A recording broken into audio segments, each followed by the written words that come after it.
in 2007, I was, had the opportunity to create the piece here, Microcosm, which was really a huge leap for me. I'd never worked with this many lights or with a building of this scale.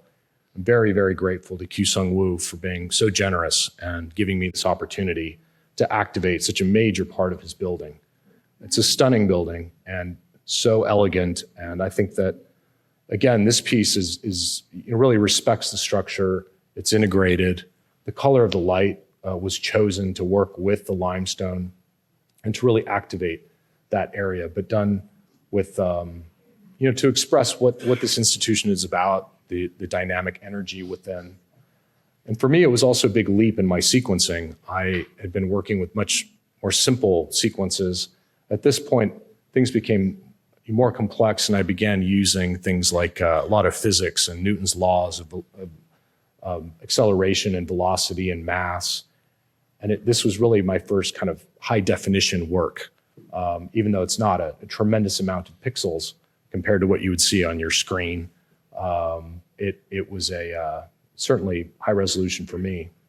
What was exciting is that the way the piece functions at multiple scales. You can see it at a distance, and you get one feeling from it. And even from the street, you see it. It really activates the building.